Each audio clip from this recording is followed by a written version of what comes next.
se sa është Partia Demokratike, këtë e di populli shqiptar, se sa është LSI-a, se sa është PS, se sa është çdo forcë politike, kjo është i e drejtë ekskluzive e popullit shqiptar që duhet shprehet në mënyrë të lirë, në mënyrë demokratike, edhe larg çdo lloj presioni.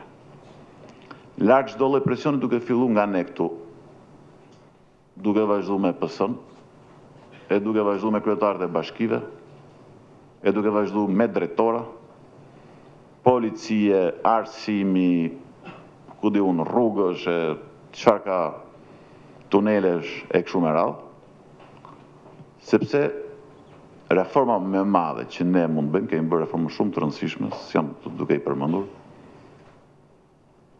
dhe inaugurimi që bëm sot zallëherë ishte tregues si reforme shumë të mirë, që të paktën për Bashkinë e Tiranës po funksionon mirë, se si po ndihmohen dhe po mbështeten për të urbanizuar dhe integruar ish komunat e dikushme në Bashkinë e Re të Tiranës, por asnjë reformë nuk ka vlerë nëse ne nuk tregojmë vullnet maksimal për zgjedhje të lira dhe të ndeshme. Kjo është ky reforma.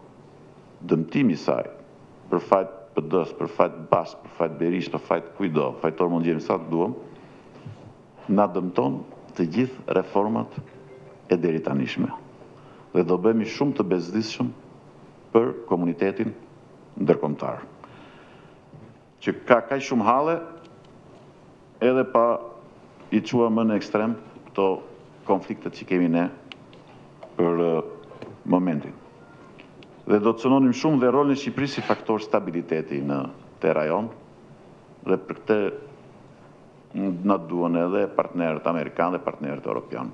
Për çfarë na duan? Na duan që të jemi faktor stabiliteti në këtë rajon.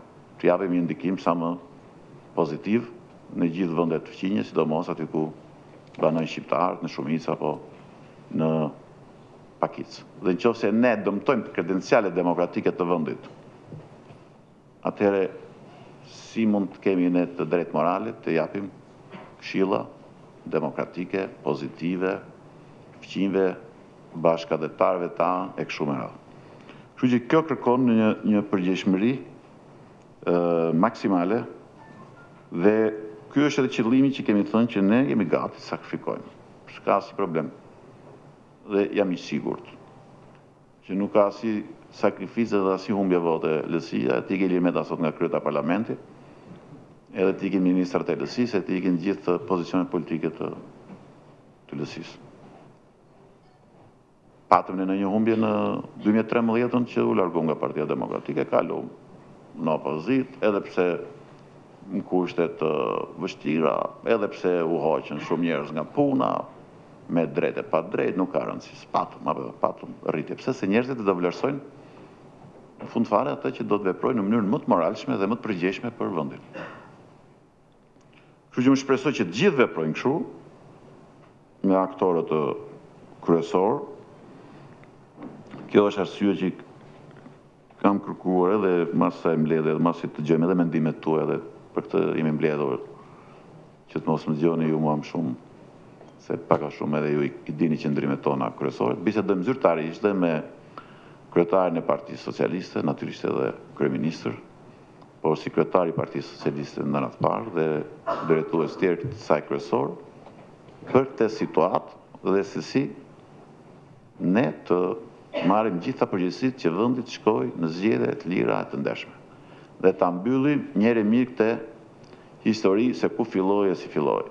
Se vërteta është që filloi në Libovsh kjo punë. Në 94 kur filloi. Po, se unë atëherë isha deputet i ri, isha me Namik Doklin, isha me Shaqir Vukun. Aty u përdor për herë të parë forca e shtetit, se s'ishte përdor deri atëherë, për të trysnuar mbi njerëzit për të bërë presion për votat. Edhe ndihet që në atë kohë president ishte Berisha. Po kjo nuk është një arsye që pse është tani Berisha në opozitë apo në çadër bashkë me kryetarin e Partisë Demokratike zotin Basha, ne të mos bëjmë përpjekjet maksimale, jo për të plotësuar kërkesa të pamundura të opozitës, po për të bërë çdo gjë që krijon mirëbesim dhe vullnet të mirë, që qytetarë do të votojnë të lirë, që nuk do të ketë financime kriminale, apo çdo lloj financimi të palishëm, që jo thjesht policia do të jetë neutrale, por që ajo do të luftojë jo vetëm fenomenin e drogës, shpesh kur ishte mbush edhe tunelin mes skraparit tonë, mendoj se çapo ndodh për fat të keq, dhe jo vetëm kaq, por edhe të ndëshkohet çdo njeri, çdo kandidat për deputet, duke filluar nga ata që do të ketë LSI-ja dhe gjithë partitë e tjera, nëse do ketë tentativa, presioni, shantazhi, manipulimi apo votblerje ndaj qytetarëve shqiptar.